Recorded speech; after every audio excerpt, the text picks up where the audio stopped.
Tiene las plaquetas, ¿cierto? En la línea megacariocítica. Y vamos a entrar en detalle. ¿Qué son las plaquetas? Todas.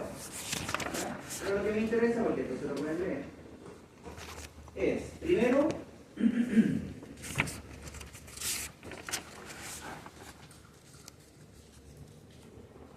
como todas las células tienen esto, ¿cierto? Una capa de glucoproteínas y fosfolípidos. ¿Ya? Esto es lo normal, no es nada nuevo. Esto es lo que hablamos porque no se adhieren al epitelio ¿cómo se llama? Sano, ¿cierto? Y la importancia, primero que todo, es esto. Tienen un tiempo de vida media de 8 a 10 días. Son retiradas de circulación, ¿dónde? En el vaso. Por lo tanto, al igual que los eritrocitos, el vaso, ¿cierto?, es el encargado de almacenar, en este caso, plaquetas. Y por lo mismo, cuando hay un estrés adrenérgico, ¿cierto?, se produce o se puede producir una trombocitosis, ¿ya? O podría existir, en el caso de los eritrocitos, una policidemia, ¿se acuerdan? Y va a ser relativa. Esto ya es un poco más molecular, vamos a entrar en detalle. Tenemos que recordar que existen los gránulos densos y gránulos alfa. Dentro de los gránulos densos, lo que más nos va a interesar va a ser el ADP. ¿Ya? Ahí vamos a ver por qué. Y dentro de los gránulos alfa, que liberan las propias plaquetas, vamos a tener fibrinógeno, factor 5, von Willebrand, fibronectina, etc. ¿Ya? Esto es lo mismo, pero en otra tierra. Entonces, lo que tengo que mencionar también es que la cascada de coagulación, como nos enseñan, ¿cierto?, que dice primero vía extrínseca, vía intrínseca, vía común, etc., es in vitro, es decir, es lo que ocurre en los tubos. ¿Ya? Eso hay que tener claro, es lo que ocurre en los tubos con los cuales trabajamos. Si estamos hablando de cascada de coagulación, y por lo tanto es lo que ocurre en los tubos, ¿qué color de tapa de tubo sería? Celeste. Es lo que ocurre en los tubos de tapa celeste. ¿Ya? Es decir, como la pregunta de la prueba que decía de qué color es prueba de coagulación, ¿cuál era la respuesta entonces? La tuvieron mala. ¿Ya?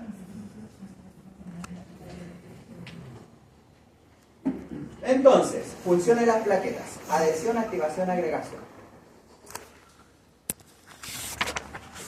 Para que se adhieran las plaquetas al endotelio vascular dañado, no van y se pegan como así, ¿cierto? Sino que necesitan receptores.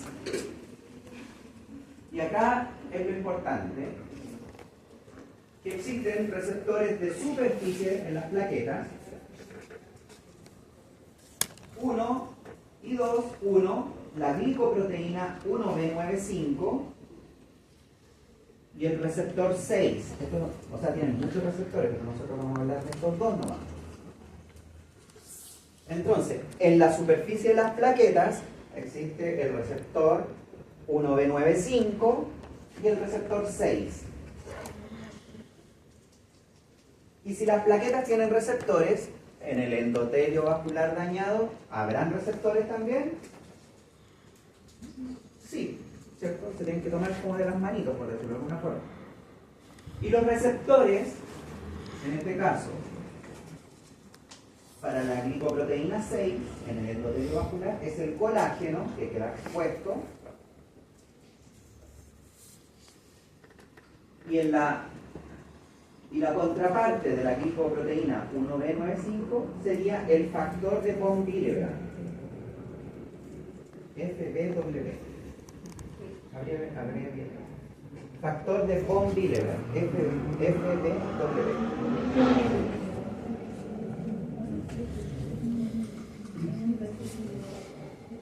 von Willebrand.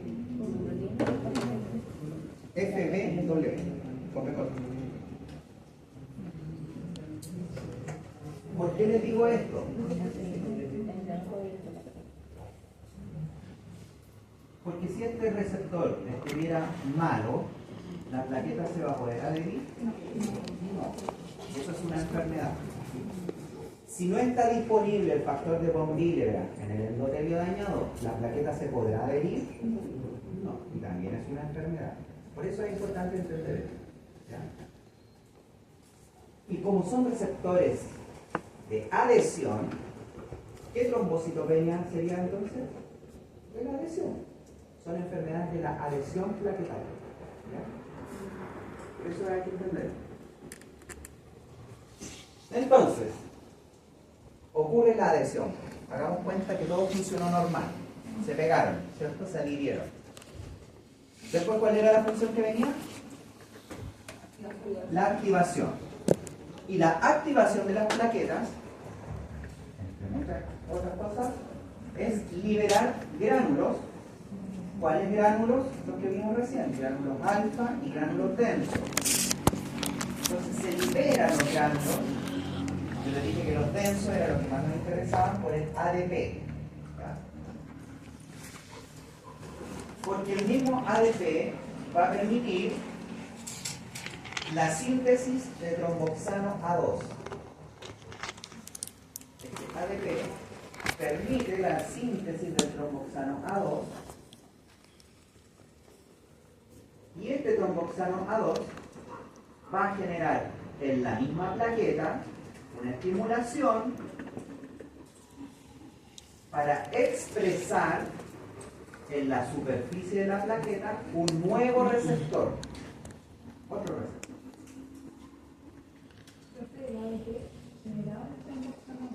Permite la síntesis de tromboxano A2. ¿A qué le suena el tromboxano A2?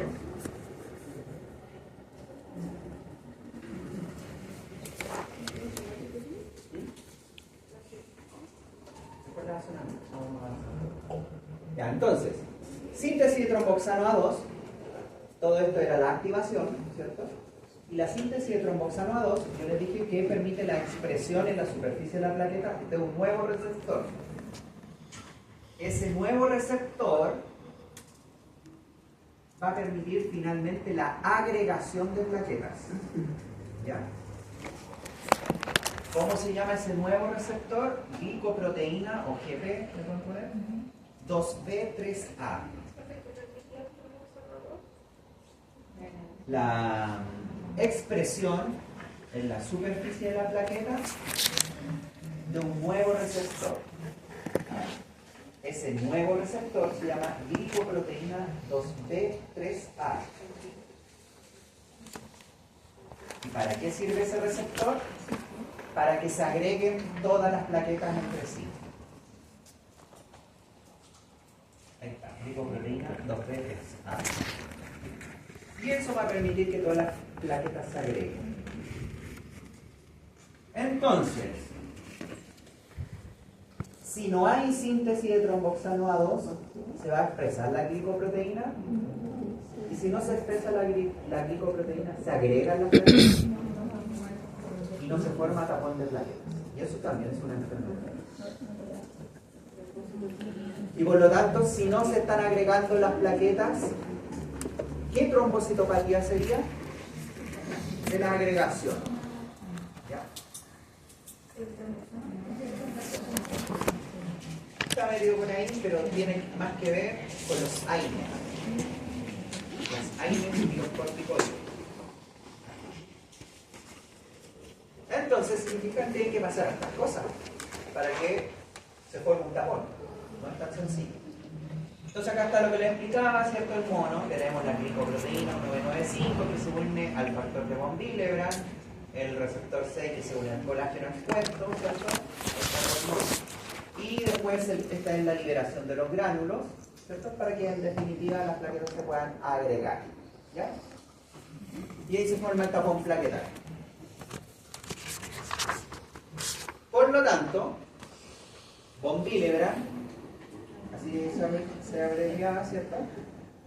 yo les había dicho ya que se une específicamente a la glicoproteína 1B95 y el receptor 6 al colágeno.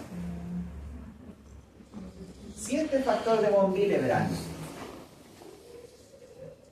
no está, o está defectuoso, ¿se pueden adherir?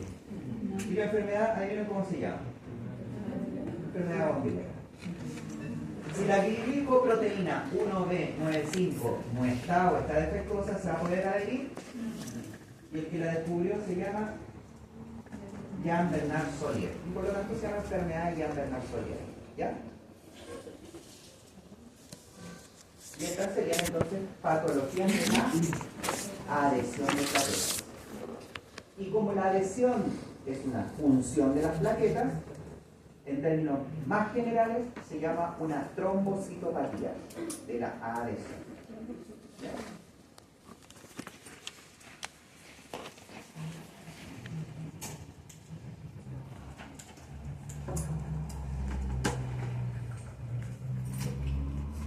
Después viene la activación, que es la liberación de esos granulitos que yo les dije, ¿cierto? Perdón, gránulos densos, alfa y densos, principalmente estos, ADP, síntesis de tromboxano. ¿Para qué era eso? Para que se exprese la glicoproteína 2B3A en la superficie de la plaqueta, ¿cierto? ¿Y para qué necesito la glicoproteína 2B3A en la plaqueta? Para la agregación. ¿Ya? Eso es.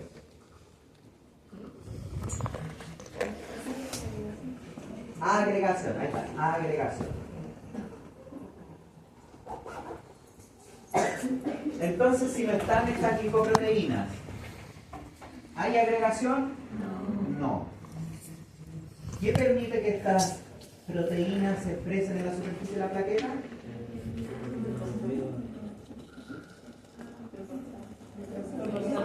El tromboxano A2. ¿Qué inhibe el tromboxano A2? ¿O qué bloquea?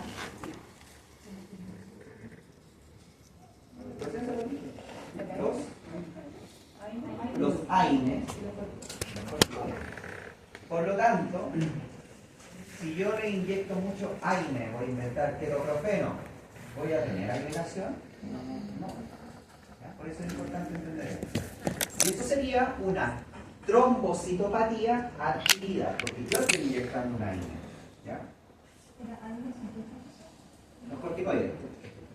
Pero los corticoides parece que actúan más rápido a nivel de fosfolipasa. Eso se ve en mecanismo de acción en farmacología.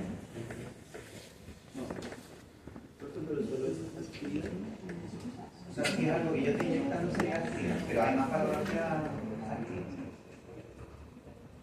Ya, entonces acá está el mono, ¿cierto? Y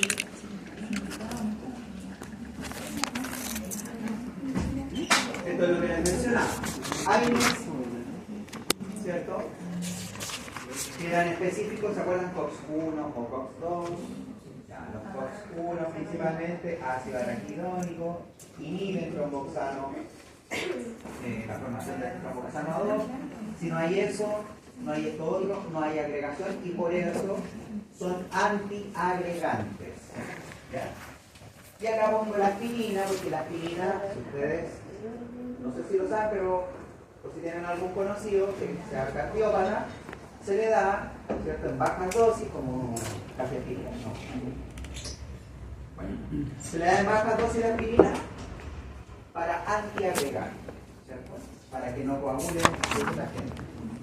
Pero en el fondo no es un anticoagulante, es un antiagregante. ¿Ya? ¿Cuál es la gracia de la aspirina? Que inhibe a las plaquetas todo esto. Es decir, va a dejar a las plaquetas con antiagregación de por vida de cada plaqueta. ¿Cuánto dirían las plaquetas? 8 días. Por lo tanto, todas aquellas personas, no sé, o si tienen algún paciente antiagregado con aspirina o ácido acetil salicílico, debo suspender ese tratamiento por lo menos 10 días antes, o si no, no vamos a agregar plaquetas y por lo tanto no vamos a ovular. ¿Ya?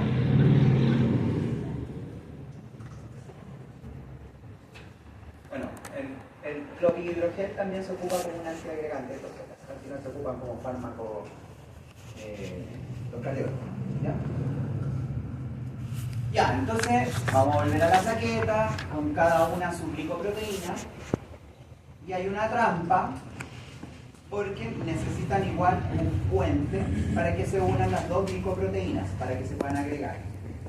Y ese puente es el fibrinógeno. ¿Ya?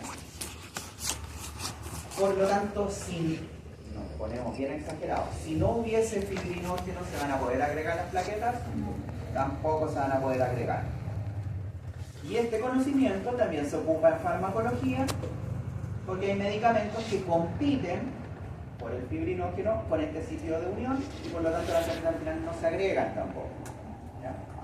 Y ese medicamento, que es de uso también cardiológico, se llama abececimab.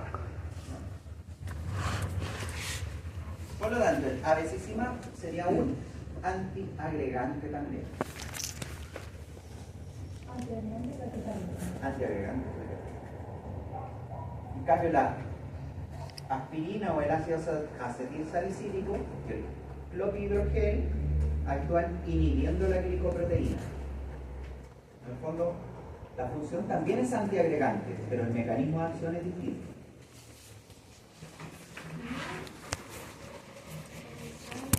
El abececimab compite con el fibrinógeno por el fibrinógeno. En cambio, las otras inhiben la glicoproteína 2B3.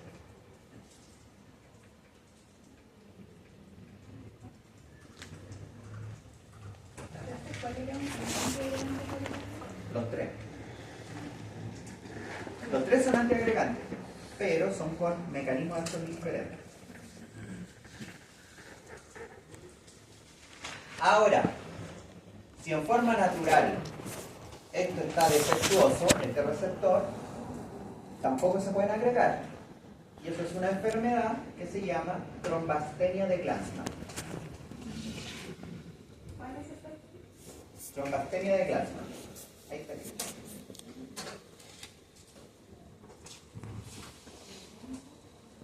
Entonces, si se fijan, tiene que pasar estas cosas para que se forme un juego. ¿Pero cómo se llama eso? Ah, ¿El receptor cuál es? la glicoproteína 2B3A. Ese puede estar alterado, defectuoso, o puede haber alguna patología genética dentro de la plaqueta que permita que no se exprese la glicoproteína. Hay muchas cosas que tienen que pasar para que se exprese la proteína. La trombastenia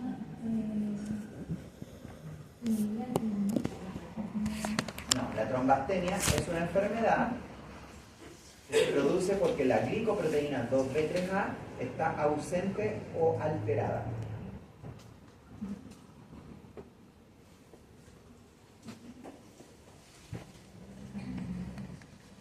Entonces la trombastenia de Glanzmann, ¿qué tipo de trombocitopatía sería? De la agregación. Y von Willebrand y Jean-Bernard Solier, adhesión. Y eso lo pregunto todo, ¿no?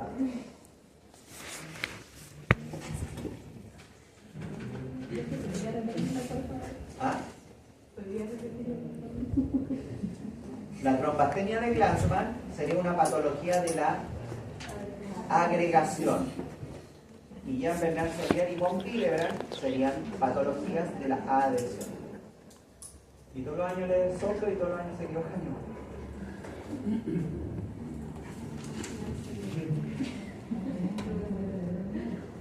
Sí, generalmente los ponen. Pero ya sabéis que si lo ponían a veces es que... No. Ya, entonces funcionó todo bien, las plaquetas se agregan. Y en la agregación plaquetaria existen dos fases, reversible e irreversible. ¿Cómo se diferencian? Porque en la fase reversible, si yo mirara con un microscopio electrónico en realidad, voy a poder diferenciar una plaqueta de otra, a pesar de que están agregadas. En cambio, en las fases irreversibles se ve una masa de plaquetas, una gelatina. No puedo distinguir una plaqueta de otra. ¿Ya? Y ahí se formó nuestro tapo, que dijimos que era inestable. Y por lo tanto, para darle estabilidad, la malla de fibrina, que es lo que se ve ahí entre medio, ¿cierto? Y eso significaba, entonces ahora, la malla de fibrina, la hemostasis secundaria. Estos son todos los factores de coagulación, donde se sintetizan en su mayoría. Si son proteínas, ¿dónde se sintetizarán?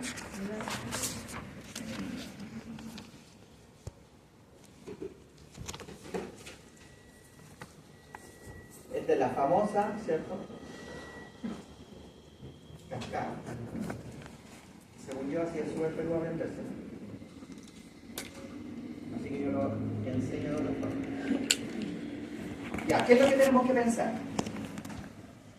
La fibrina no está disponible en el plasma por sí sola, ¿cierto? Porque si no tendríamos fibrina dando vuelta en circulación y eso es peligroso.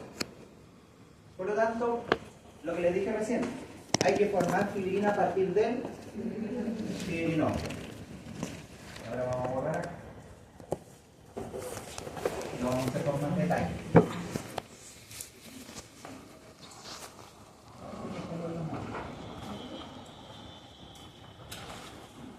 ¿Quién degradaba el fibrinógeno en fibrina? La trombina. Entonces dijimos fibrina, ¿cierto? Fibrina. Y esto venía de él. Vamos a poner así. Fibrinógeno. ¿Quién lo rompía?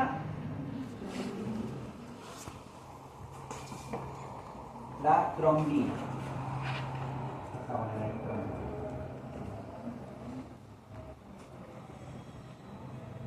La trombina, entonces, es la enzima que actúa sobre el fibrinógeno, ¿cierto? Entonces actúa, lo rompe y se convierte en la fibrina. Por lo tanto, la trombina puede estar como tal en circulación. ¿Sí o no? Si estuviese en circulación estaría pasando esto a cada rato.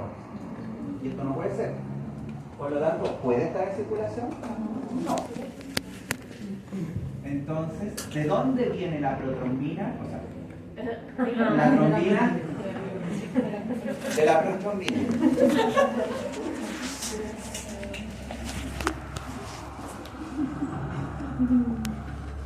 De la protrombina, ¿cierto? La protrombina, entonces, ¿existirá en circulación como tal?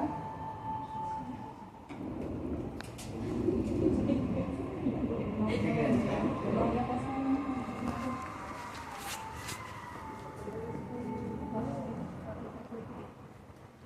Sí, es así. La protrombina sí. Porque tiene que haber una enzima que rompa a la protrombina para que ésta se convierta en trombina. Eso dice la lógica, ¿o no? ¿Suena lógico? Entonces, la enzima que rompe a la protrombina estará en circulación. Esa no debería. Esa no debería. ¿Cierto? Porque si esta enzima estuviese siempre en circulación, estaría siempre rompiendo la protrombina, siempre se estaría formando fibrina, o sea, perdón, trombina, y si siempre hubiese trombina, siempre se estaría formando fibrina, ¿cierto? Y eso no puede ser. Por lo tanto, esto hay que formarlo porque no existe, ¿cierto? ¿Y cómo se llamará la que actúa sobre la protrombina?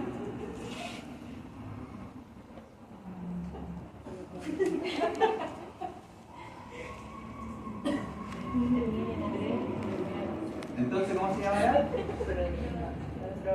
La protrombinasa. Esta es la protrombinasa. Protronbinasa. Porque termina en asa. ¿Qué hace eso? La protrombinasa es la enzima que actúa sobre la protrombina. ¿Cierto? Entonces, esta enzima rompe a la protrombina y se forma la trombina. La trombina rompe al fibrinógeno y se rompe la fibrina. Ese es el orden.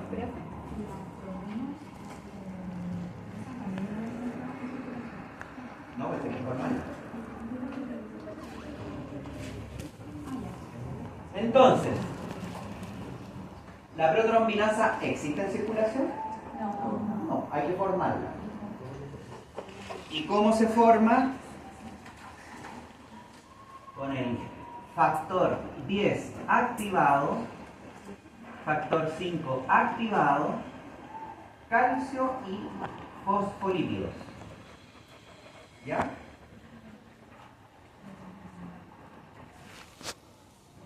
Entonces, en el fondo, la protrombinasa es un complejo enzimático formado por el 10 activado, 5 activado, calcio y fosfolípidos. Y este complejo enzimático, ¿Eso es para las dos vías negras? esto es la vía común. Partimos de las patas y vamos a la cabeza.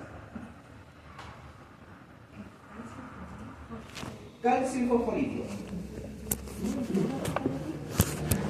10 y 5, ambos activados. De la protrombinasa. Exactamente. Entonces, ¿de calcio a dónde saldrá?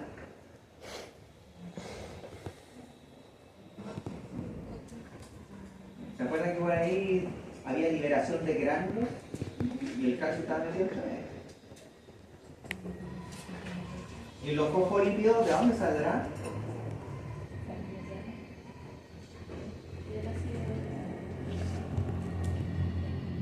¿Sobre quién está puesto en la fibrina?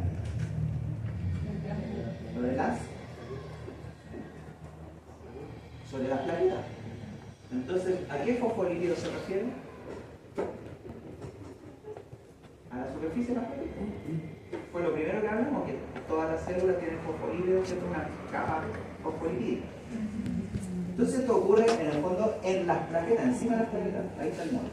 ¿Ya? Sofía, ¿el calcio de De la liberación de los gránulos alfa de la...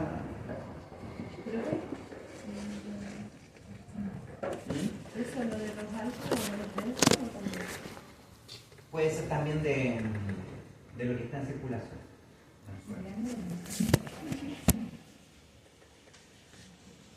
Ya. Entonces, esto es una clave, protrombinasa, ¿cierto? ¿Y este de dónde viene?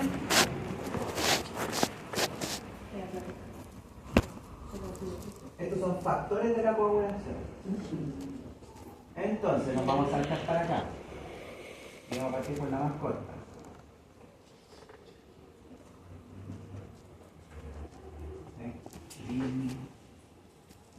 Seca. Acá se supone que está la lesión endotelial, ¿cierto? Dijimos que iba a estar el factor de bombilla, ¿verdad? ¿Cierto? Que estaba el colágeno. Pero también está el factor tisular o factor 3. ¿Ya? Por lo tanto, cuando ocurre la lesión endotelial, al mismo tiempo que ocurre la adhesión, se activa la vía extrínseca, factor tisular. Y el factor tisular activa al factor 7. ¿Ya? Y el factor 7 activado, porque fue activado por el factor tisular, más calcio, más fosfolípido, es decir, lo mismo que esto, forman una enzima que va a actuar sobre el factor 10 para que este se active.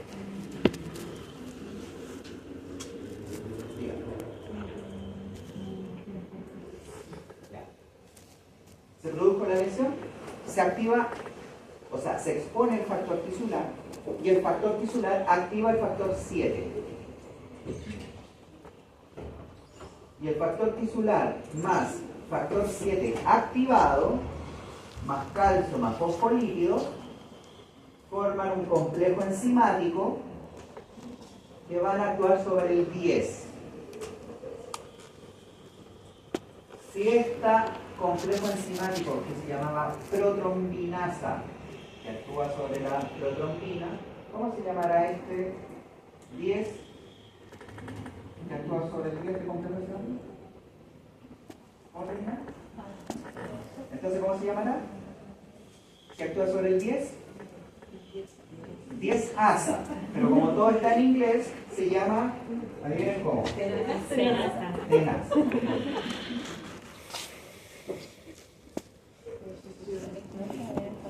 Entonces, esto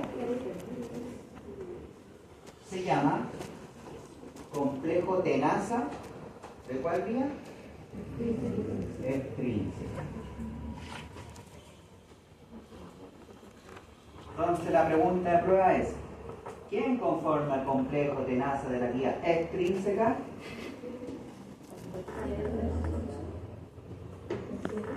Activado.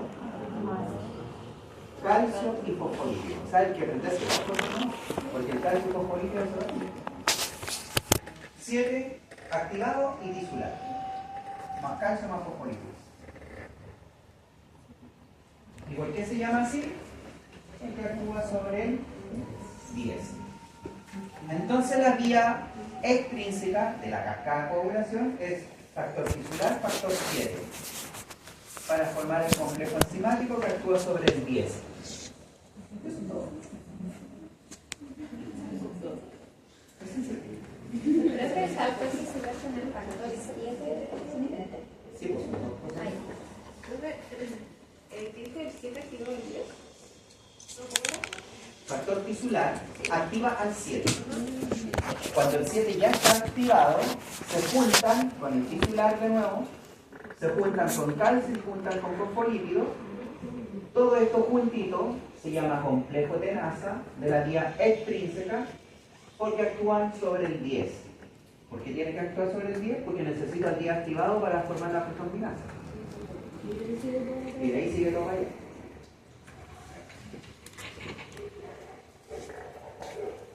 La vía intrínseca también tiene que llegar a la vía común. ¿Cuál era la vía común entonces? ¿Dónde empieza la vía común?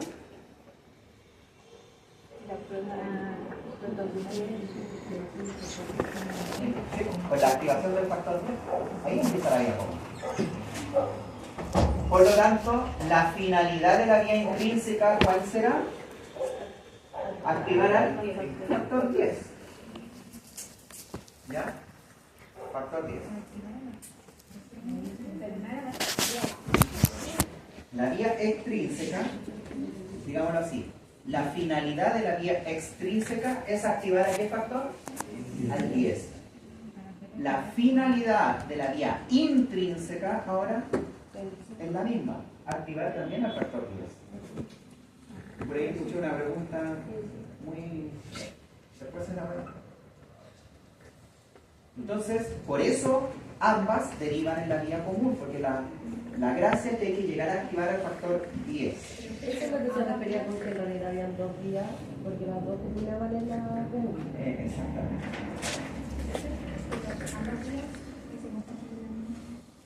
No, ahora vamos a ver la otra.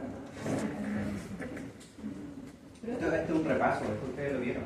Tienen que estar las dos en paralelo, pero depende de cómo lo porque si uno no lo vuelve a yo estaba diciendo que...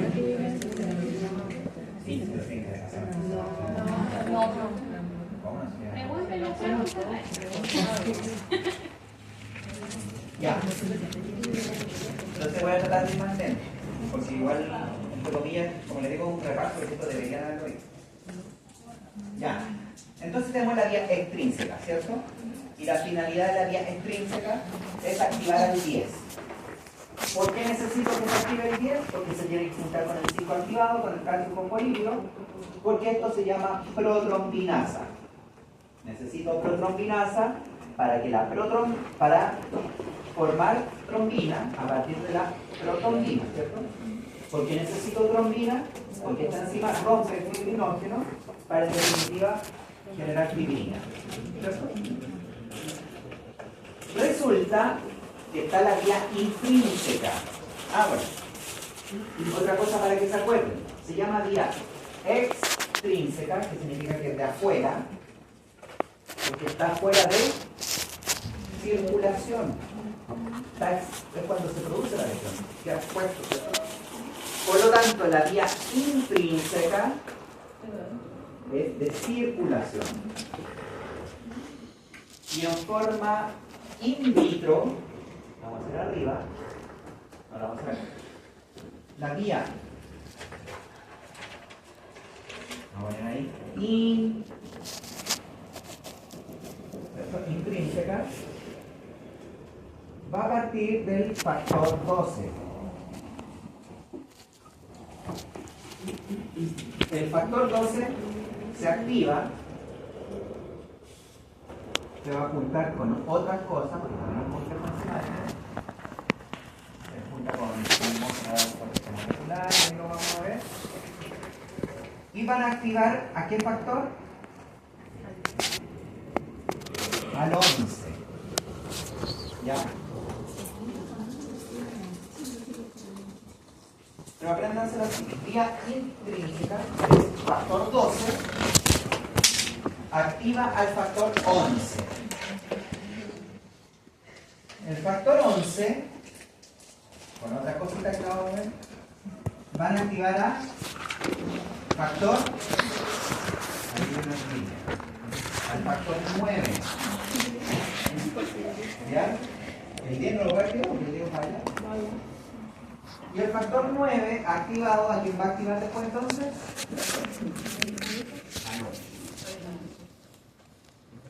Al 8. ¿Ya? Y el factor 9 activado más 8 activado más lo mismo de siempre, más calcio más fosfolípidos, adivinen qué, se juntan y si activan al 10, ¿cómo se llamarán? Tenasa igual. Tenasa. ¿Pero de qué vía? Intrínseca.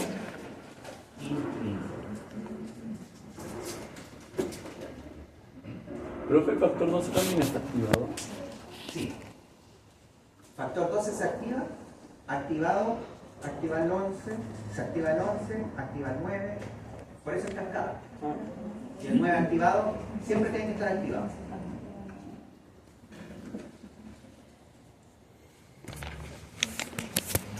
¿Ya se entendió? Esa es la cascada de coagulación.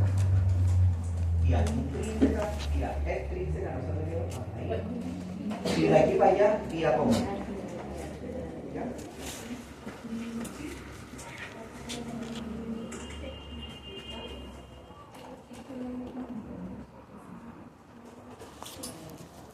Veamos la diapo ahora. Lo expliqué así para que lo pudieran ir entendiendo. La diapo entonces dice que tenemos fibrina, ¿cierto? Formación de fibrina a partir de fibrinógeno. ¿Quién actúa sobre el fibrinógeno? La trombina. ¿La trombina de dónde venía? Protrombina. Y la protrombina, ¿quién la atacaba y ahora?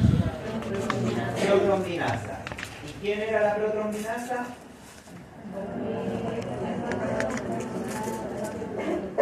Y esto es la vía común. ¿Ya? Esto es lo mismo, ¿ven? Parte la vía común del 10, todo lo naranja. O sea, la clave es que por ambas vías se llega a activar el factor 10. ¿Ya? Vía extrínseca, dijimos factor tisular. El factor tisular actúa sobre el 7 se activa, se pegan, digámoslo así, factor tisular más 7 activado, más calcio más fosfolipio, y activan al 10. Y de ahí sale el día activado.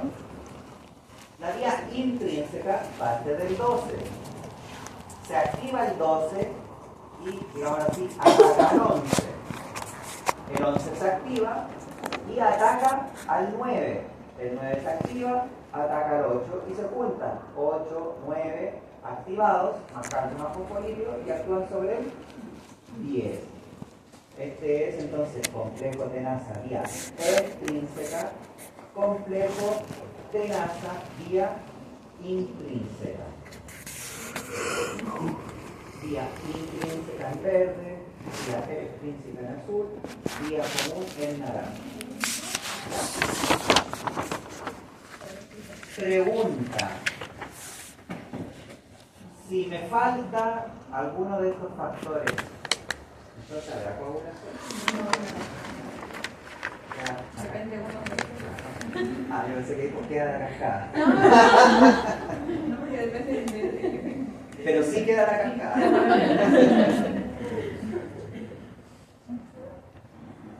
¿Ya se entendió? Ya, igual, obviamente tienen que tenerlo en la casa. Ya, entonces, la clave era el 10.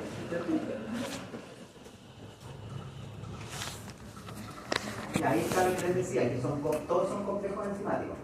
Entonces, era 12 activados, precaliteína, esto dice quimimógeno, pero es lo mismo quimimógeno de alto peso molecular, y calcio.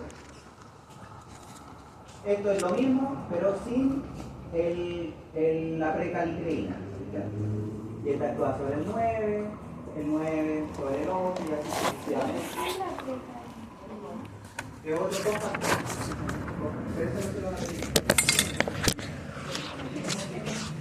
Ya, vía intrínseca, esto es todo lo que vimos. ¿Ya? Lo mismo. Ah. Se me había preguntado dónde se activaba el día activado y la trombina.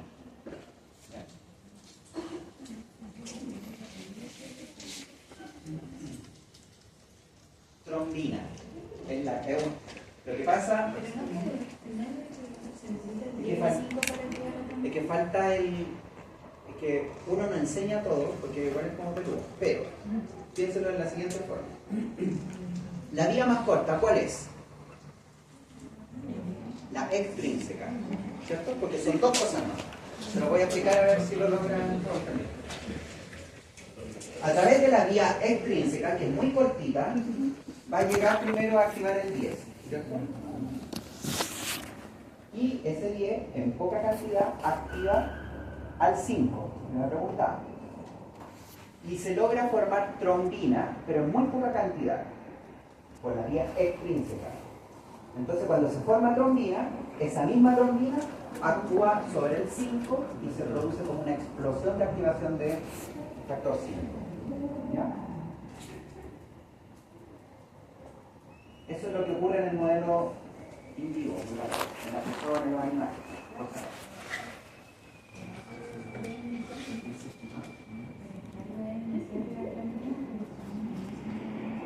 Ah, sí, una lesión. Porque tiene que haber una lesión para que quede expuesto el factor tisular. De ahí parte todo. Esto ya lo vimos. Proteominasa, bla, ya.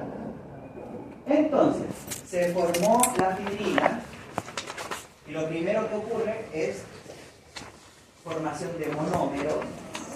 Después se forman polímeros de fibrina y estos polímeros forman la malla. Pero la malla sigue siendo un poquito inestable y necesita darle estabilidad a través del factor 13. ¿Ya? Y ahí en el fondo ya queda toda lista la casa, que es la malla fibrina.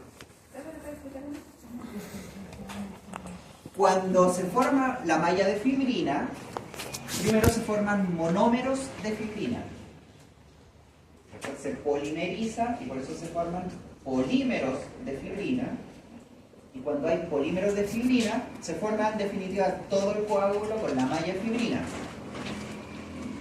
Pero igual hay que darle estabilidad a todo ese coágulo, y eso lo hace el factor 13.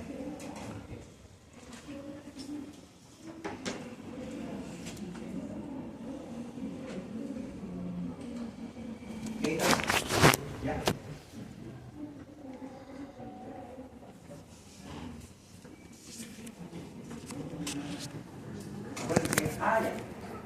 Hay una cosa súper importante. ¿Se fijaron en algo que para todos los complejos enzimáticos que necesitábamos? ¿Cómo actuaban los anticoagulantes? Eran antes del cálculo. Y esa es la explicación de que, por ejemplo, el LDA es un anticoagulante, porque ¿qué era? El calcio, y el calcio se necesita en todo. ¿Ya? El citrato de sodio también es un quelante del calcio. Por eso funciona todo. Lo secuestra, no lo deja disponible para... Ya. Entonces, tiene que pasar estas cosas. ¿A qué hora se supone que terminamos?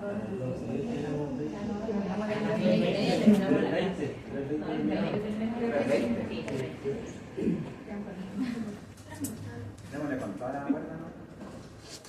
Porque si no, no vamos a alcanzar. Porque de esto hay muy la presentación.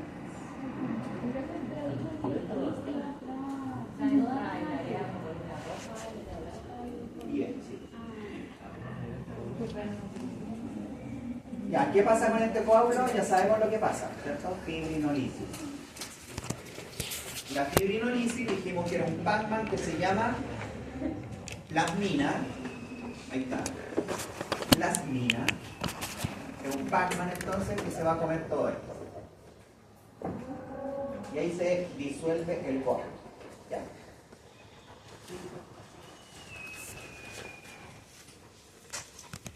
Ya. Entre comillas, vamos a decirlo así, todo esto dijimos que tiene que estar regulado, porque si no se va a estar formando fibrina de por vida y eso no puede ser. Y para eso existen los inhibidores de la hemostasis secundaria. Y no es tan difícil porque los nombres lo dicen. Antitrombina. ¿Sobre quién va a actuar? Y va a haber que acordarse que actúa sobre el 12, 11, 9 y 8. ¿Ya? Entonces, si bloqueo todos estos activados, se para, en el fondo, la cascada de coagulación, se detiene, ¿cierto? Y el otro se denomina inhibidor del factor tisular, que ¿de cuál vía era esta? El 15. Entonces, si se inhibe la vía extrínseca, se detiene la cascada coagular. ¿Ya? ¿Qué pasa? Ya, en el fondo hay estos inhibidores, uno que es la antitrombina que actúa sobre la trombina, como se llama, e inhibe la vía intrínseca. Y tenemos el inhibidor del factor tisular que inhibe la vía extrínseca. Y su nombre lo dice, inhibe el factor tisular.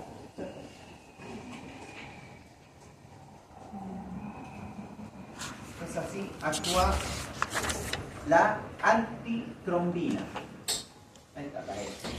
Está la X es la antitrombina. Ahí actúa. Y donde está la X roja sería entonces el inhibidor del factor tisular. Entonces, inhibiendo todo esto, obviamente deja de producirse fibrina. Se regula el asunto. ¿Y la heparina? ¿Les suena? ¿Qué es lo que era la heparina? Anticoagulante. ¿Qué tuvo? ¿De qué color? Ahí está la... Ahí está. Verde. Por eso se lo puse con verde. Los colores no son al azar. La heparina, que va en tubos de tapa verde, potencia la acción de la antitrombina y del inhibidor del factor tisular. Sí. Y en química seca, perfil científico. Entonces, así es como actúa la heparina. Potencia a la antitrombina y al inhibidor del factor tisular y por lo tanto no hay coagulación. Heparinizada. ¿Para qué sí? Porque no hay coagulación. Sí.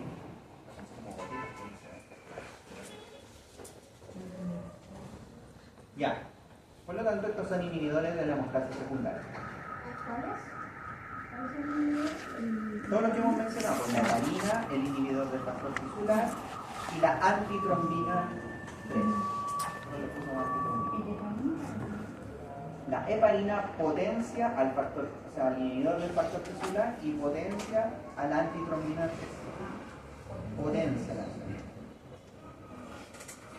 Ahí, por eso era.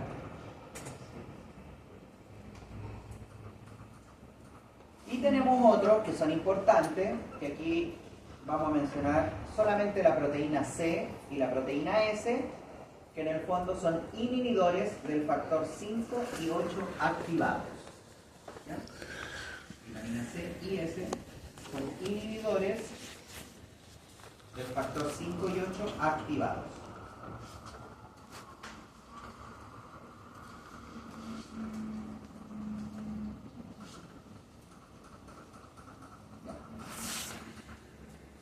Fibrinolisis, ¿cierto? La plasmina. La plasmina yo les dije que era un Pac-Man. Y si se come todos los coágulos, deja esto que se denomina péptidos derivados de la fibrina. Es como cuando yo me como una marraqueta bien crujiente, ¿qué me va a quedar en el individual? Lleno de migas. Todas esas migas se denominan péptidos derivados de la fibrina, ¿ya? Producto de la degradación de los coágulos.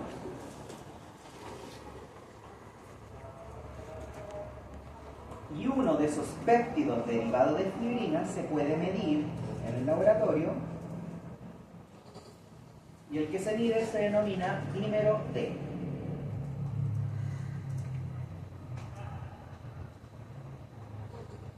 Dímero D, entonces, es un péptido derivado de la degradación de la fibrina. Por lo tanto, si esto es un Pac-Man, digámoslo así, ¿cierto?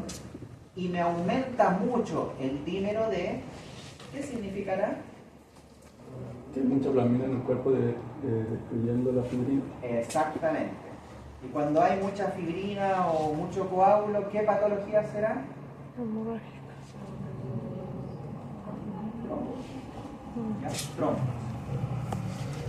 Entonces así puedo llegar al diagnóstico de un tromboembolismo, por ejemplo.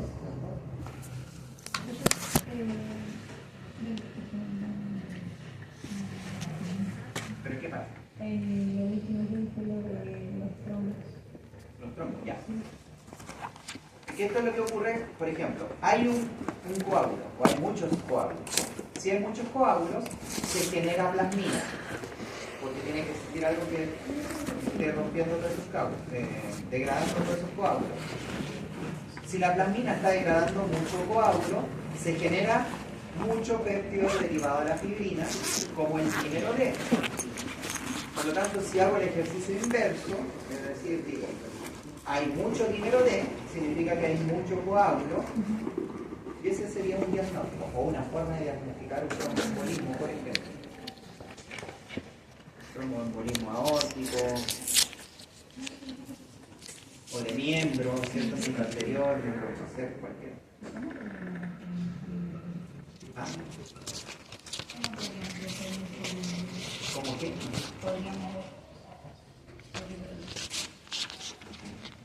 ¿Cómo sabes si es que hay mucho? Midiéndolo, lo mido en el laboratorio.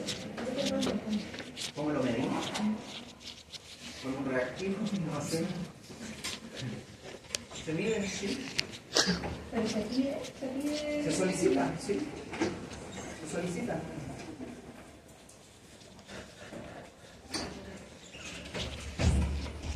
Ya. El problema es lo que le había dicho recién, que tengo que formar la plasmina. ¿Cierto? Y la plasmina vendría siendo como la fibrina, por ejemplo.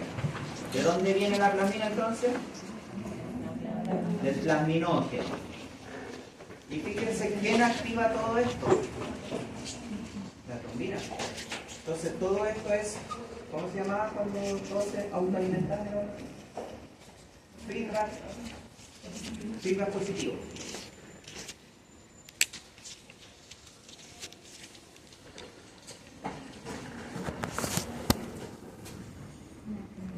Este es plasminógeno, ¿qué dice ahí? Y abajo, no, ahí. Entonces, ¿de dónde viene? Vía extrínseca. ¿Ya?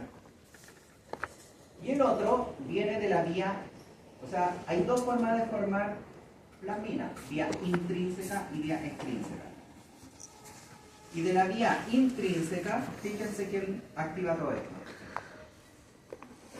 El 12 activado. O sea, todo parte al mismo tiempo.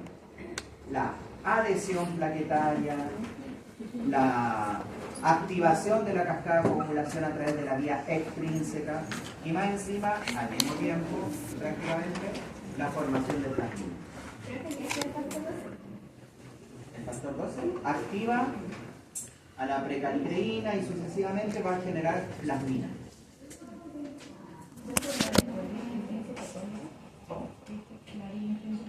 ¿Y por qué parte del factor 12?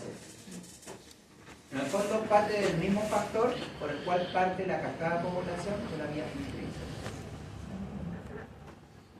Apenas se activa el factor 12, por un lado parte la cascada de coagulación y por otro lado parte su regulación al mismo tiempo.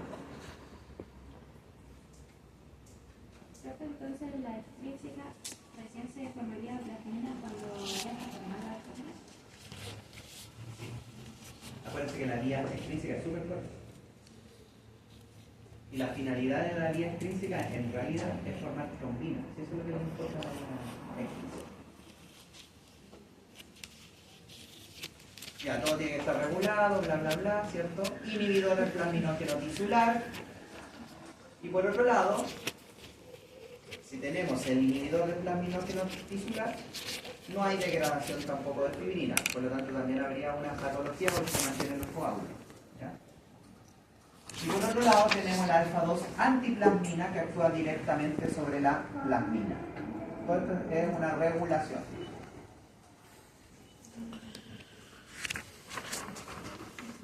Y ahí terminamos. Ahí terminamos. Creo que puede explicarlo. Ya. Esto tiene que estar regulado porque si el Pac-Man, digamos así, se sigue comiendo todo, también se desregula. Es una patología. Por lo tanto, esto también se tiene que autorregular. ¿Cómo se autorregula? Con el inhibidor del plasminógeno tisular. Como es un inhibidor del plasminógeno tisular, obviamente no se va a actuar sobre el plasminógeno, y si no se actúa sobre el plasminógeno, no se forma más plasmina, y por lo tanto, si no hay más plasmina, no se degrada más fibrina.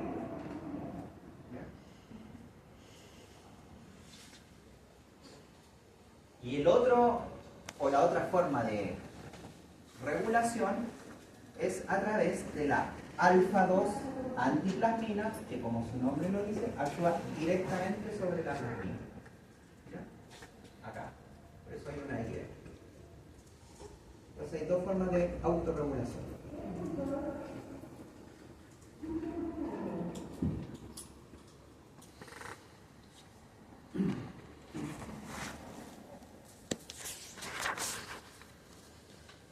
Más encima, que esto no se los quería pasar por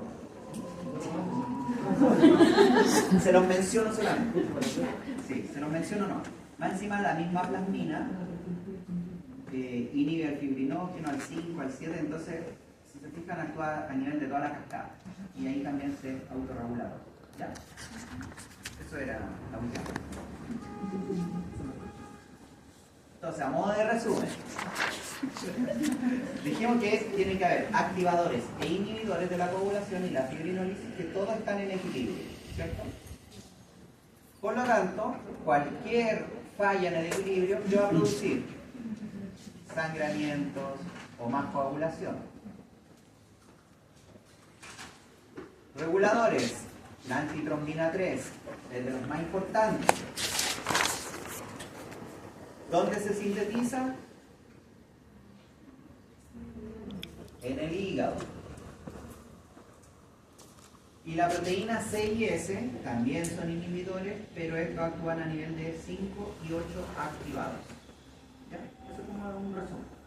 ¿Por qué lo pongo ahí? Porque siempre lo pregunto en la escuela. Ya se lo solté. Y ahí se forma, este es como el esquema que se ve más complicado. Ya, ¿dónde se sintetizan la mayoría de todos los factores de la coagulación? En el hígado. Por lo tanto, si falla el hígado, ¿habrá coagulación? Y acordarse de los factores que son vitamina K dependientes. O sea que dependen de la vitamina K, ¿cierto? ¿Quiénes actuaban dejando no disponible la vitamina K? ¿Qué cosa? La warfarina. ¿Qué es lo que era la warfarina? El veneno de ratón. Entonces el veneno de ratón queda la vitamina K. Si no hay vitamina K, no se sintetiza en el hígado. ¿Qué factores? 10, 9, 7 y 2. ¿En qué parte de todas las cascadas de coagulación están estos? En todas. Porque el 7 era de la extrínseca, el 9 era de la intrínseca, el 10 es de la y el 2 es de la cómoda. Entonces, ¿cómo se mueren los ratones? Desangrados. Por eso la gente dice, los secan.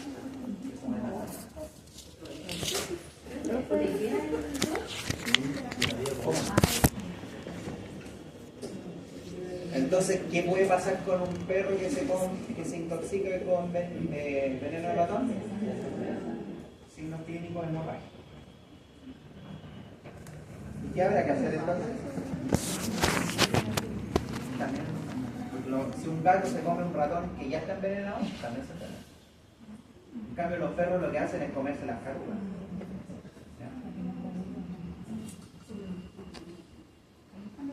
Suplementar con vitamina K, pero depende del momento. O sea, no, porque no generan. No, pues lo que genera la intoxicación por warfarina es muerte por hemorragia.